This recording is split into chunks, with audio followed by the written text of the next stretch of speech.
یا رجب میں، تو اس پر اللہ جل شانہ نے آیت بالا نازل فرمائی، اور نزول آیت کے بعد نبی کریم یعنی یہ آیت نازل ہونے کے بعد نبی کریم صلی اللہ علیہ وسلم نے قافلہ کا سامان لے لیا اور اس میں سے خمس علیحدہ کر لیا، جو مال غنیمت کا اصول ہے کہ 5واں حصہ اس میں سے نکالا جاتا ہے، اور باقی مال اسی جماعت پر تقسیم کر دیا جنہوں نے قافلہ سے مال چھین لیا تھا۔ جو 2 قیدی مسلمانوں نے پکڑ لیے تھے، مال دے کر ان کو مکہ والوں نے چھڑا لیا، پھر ان دونوں میں سے حکم بن کیسان تو مسلمان ہو گئے اور مدینہ منورہ میں ہی رہے اور بئر معونہ کے غزوہ میں شہید ہوئے، اور دوسرا قیدی عثمان بن عبداللہ نامی مکہ معظمہ واپس جا کر حالت کفر میں مر گیا۔ تو یہ آیات جو ہے ان کے بارے میں نازل ہوئی۔ پھر یہاں پر اللہ رب العزت ارشاد فرماتے ہیں کہ یہ لوگ جو کہہ رہے تھے، یہ مشرکین جو اعتراض کر رہے تھے، کہ ان کے اعتراض کا جواب بھی اس آیت میں اللہ رب العزت نے نازل فرما دیا، ارشاد فرمایا کہ آپ فرما دیجئے نبی علیہ الصلوۃ والسلام کہ اشہر حرام میں قتال کرنا بڑا گناہ ہے، لیکن مشرکین کو اپنی کرتوت نظر نہیں آتے، اللہ کی راہ سے روکنا، دین حق قبول کرنے والوں کو منع کرنا، اللہ کے ساتھ کفر کرنا، مسجد حرام کے ساتھ کفر کرنا، اور مسجد حرام کے رہنے والوں کو وہاں سے نکالنا، جیسے کہ مشرکین مکہ نے نبی کریم صلی اللہ علیہ وسلم اور نبی کریم صلی اللہ علیہ وسلم کے اصحاب کو مکہ معظمہ سے ہجرت کرنے پر مجبور کر دیا تھا، حالانکہ مسجد حرام کی تقدس کو باقی رکھنے والے اور نمازوں سے اسے معمور کرنے والے یہی حضرات ہیں۔ یہ سب چیزیں اللہ کے نزدیک اشہر حرام میں قتل کرنے سے گناہگاری میں بڑھ کر ہے، جن کا ارتکاب انہوں نے کیا تھا۔ پھر فرمایا والفتنة أكبر من القتل، کہ مشرکین مکہ شرک و کفر میں مبتلا تھے، اور جو لوگ مسلمان ہو جاتے تھے ان کو مارتے پیٹتے تھے اور کفر میں واپس لے جانے کی کوشش کرتے تھے۔ یہ سب بہت بڑا فتنہ ہے جو ایک شخص کے قتل سے بہت بڑھ کر ہے، جسے بعض صحابہ رضی اللہ عنہم نے چاند کی صحیح تاریخ معلوم نہ ہونے کی وجہ سے قتل کر دیا تھا۔ پھر مسلمانوں کو متنبہ فرمایا کہ وَلَا يَزَالُونَ يُقَاتِلُونَكُمْ حَتَّى يَرُدُّوكُمْ عَنْ دِينِكُمْ، یہ کافر تم سے لڑتے رہیں گے یہاں تک کہ اگر ان سے ہو سکے تو تمہیں تمہارے دین سے پھیر دیں۔ اس میں مشرکین کے عزائم بتائے ہیں کہ وہ تمہارے ایمان سے کبھی بھی راضی نہ ہوں گے اور اپنے دین میں واپس کرنے کی کوششیں کرتے رہیں گے، اور وہ خود تو اپنے دین میں پختہ ہیں، تو تم اپنے دین میں پختہ رہو، وہ تمہیں اپنے دین میں کھینچنا چاہتے ہیں، تم انہیں اپنے دین میں لانے کی کوشش کرتے رہو۔ پھر آگے اللہ رب العزت جو ہے یہ فرماتے ہیں کہ وَمَن يَرْتَدِدْ مِنْكُمْ عَنْ دِينِهِ، کہ جو کوئی تم میں سے مرتد ہو جائے اپنے دین سے اور پھر وہ اس حال میں مر جائے کہ وہ کافر ہو، تو اس کے اعمال جو ہے وہ سارے ضائع ہو جائیں گے۔ تو اس میں مرتد کے بعض احکام بتائے ہیں۔ دین اسلام قبول کرنے کے بعد جو شخص اس کو چھوڑ کر، اسلام کو چھوڑ کر کوئی سا بھی دین اختیار کر لے، کیونکہ اسلام کے علاوہ ہر دین کفر ہی ہے، تو اس نے زمانہ اسلام میں جو اعمال کیے تھے نیک اعمال وہ سب ضائع ہو گئے۔ کفر کی وجہ سے ان سب کا اجر و ثواب ختم ہو گیا، دنیا میں بھی ان اعمال کا کوئی فائدہ نہ ہوگا جو اس نے زمانہ اسلام میں کیے تھے، اور آخرت میں بھی ان کا کوئی اجر و ثواب نہ ملے گا، اور دوسرے کافروں کی طرح وہ بھی ہمیشہ دوزخ میں جائے گا۔ اور جیسے ہی کوئی شخص مرتد ہو جائے تو اس کی بیوی اس کے نکاح سے نکل جائے گی۔ اگر کوئی ایسا شخص مر جائے جس کی اسے میراث پہنچتی تھی، جیسے اس کے والدین جو مسلمان ہو، تو اس کی میراث سے یہ شخص محروم ہوگا۔ مرتد کی نہ نماز جنازہ پڑھی جائے گی، نہ مسلمانوں کے قبرستان میں دفن کیا جائے گا، اور اس کا ذبیحہ بھی حرام ہوگا۔ اور ارتداد سے پہلے یعنی اسلام دین چھوڑنے سے پہلے، اسلام سے مرتد ہونے سے پہلے جو بھی نیک کام کیے، نماز، روزہ، حج، عمرہ وغیرہ جو بھی کیا تھا، یہ سب ضائع ہو گیا۔ آخرت میں اس کو کوئی ثواب نہیں ملے گا اور ہمیشہ ہمیشہ دوزخ میں رہے گا۔ اب سوال یہ رہ جاتا ہے کہ اگر یہ شخص دوبارہ مسلمان ہو جائے تو اس کا کیا حکم ہے؟ تو اس کے بارے میں جان لینا چاہیے کہ آخرت میں دوزخ سے بچ جائے گا، اور دنیا میں بھی آئندہ احکام اسلام اس پر جاری ہوں گے، اور اسے خود بھی احکام اسلام پر عمل پیرا ہونا لازم ہوگا، اور عام مسلمان بھی اس سے مسلمانوں جیسا معاملہ ہی کریں گے۔ باقی جو مرتد کے مسائل ہے وہ اللہ رب العزت ہماری ایسی حالت سے حفاظت فرمائے تمام مسلمانوں کی کہ ہم اپنا اسلام دین چھوڑ کر کسی دوسرے دین میں داخل ہو جائے، لیکن خدا نہ خواستہ اگر کسی کے ساتھ کوئی ایسا معاملہ ہو تو اس کے بارے میں مفتیان کرام سے جو ہے آپ لوگ رابطہ کر سکتے ہیں۔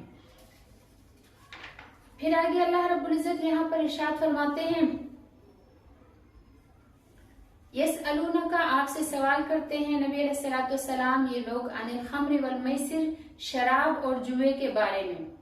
قل تو آپ جواب دے دیجئے فیہما کہ ان دونوں میں، شراب اور جوئے دونوں میں، اسم کبیر بہت بڑا گناہ ہے، ومنافع للناس اور لوگوں کے لیے فائدہ بھی ہے، واسمہما لیکن ان دونوں کا گناہ جو ہے اکبر وہ زیادہ بڑا ہے، من نفعہما ان دونوں کے فائدے سے۔ یہ آیت اس وقت کی ہے جبکہ شراب کی حرمت نازل نہیں ہوئی تھی، کیونکہ شراب کی حرمت جو ہے وہ درجہ بدرجہ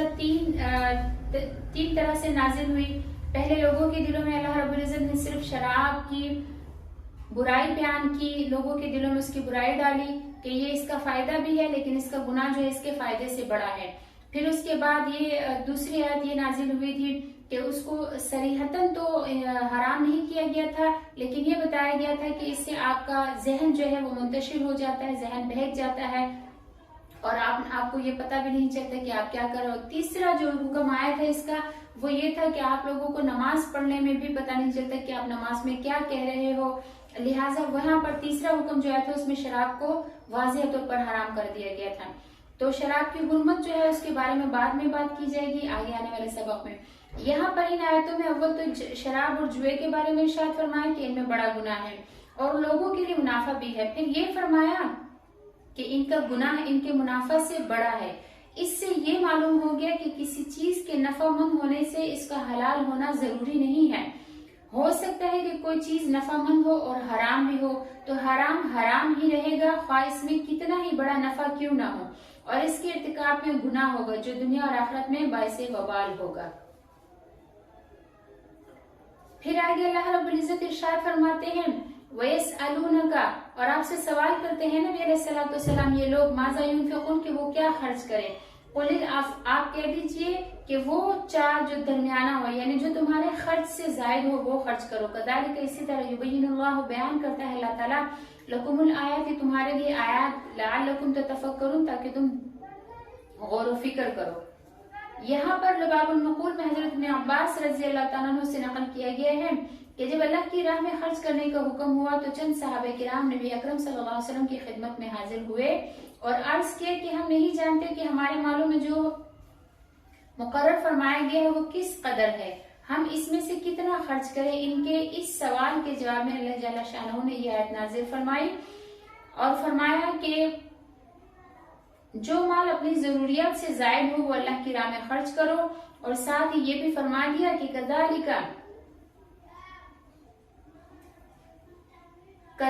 یبین اللہ لکم الآیات لعلکم تتفکرون فی الدنیا والآخرہ کہ تم خرچ کرنے میں غور و فکر سے کام لو، آخرت کی ضروریات دیکھو اور دنیاوی ضروریات کو بھی سمجھو۔ ایسا بھی نہ ہو کہ خرچ ہی نہ کرو کہ ضروریات سے جس قدر بھی زائد ہو وہ پڑا ہی رہے اور جمع ہی ہوتا رہے، اور ایسا بھی نہ ہو کہ سب خرچ کر کے بیٹھ رہو اور فقر و فاقہ میں مبتلا ہو کر کل کو دوسروں سے مانگنے کی نوبت آ جائے۔ پھر آگے اللہ رب العزت ارشاد فرماتے ہیں وَيَسْأَلُونَكَ اور آپ سے سوال کرتے ہیں نبی علیہ السلام یہ لوگ عن الیتامی یتیموں کے بارے میں، قل کہہ دیجیے اصلاح لہم خیر کہ ان کی اصلاح کرنا ان کے لیے بہتر ہے، وَإِن تُخَالِطُوهُمْ اور اگر تم ان کو آپس میں ملاؤ فَإِخْوَانُكُمْ تو وہ تمہارے بھائی ہیں، واللہ اللہ تعالیٰ یعلم المفسد جانتا ہے فساد کرنے والوں کو من المصلح اصلاح کرنے والوں میں سے، یعنی اللہ جانتا ہے کہ فساد کرنے والا تم میں سے کون ہے اور اصلاح کرنے والا کون ہے۔ وَلَوْ شَاءَ اللَّهُ اور اگر اللہ تعالیٰ چاہتا لَأَعَانَتَكُمْ تو تم کو مشقت میں ڈال دیتا، ان اللہ بے شک اللہ تعالیٰ عزیز حکیم زبردست حکمت والا ہے۔ مستدرک میں حضرت ابن عباس رضی اللہ تعالیٰ عنہ سے روایت نقل کی ہے کہ جب آیت کریمہ وَلَا تَقْرَبُوا مَالَ الْيَتِيمِ إِلَّا بِالَّتِي هِيَ أَحْسَنُ یہ آیت جب نازل ہوئی اور اسی طرح دوسری آیت نازل ہوئی ان الذین یاکلون اموال الیتامی ظلما انما یاکلون فی بطونہم نارا، یعنی پہلی آیت میں اللہ نے فرمایا کہ تم یتیم کے مال کے قریب بھی نہ جاؤ مگر اچھے احسن طریقے سے، اور دوسرا فرمایا کہ جو لوگ یتیم کا مال ظلم کے ساتھ کھاتے ہیں وہ اپنے پیٹ میں آگ بھر رہے ہیں۔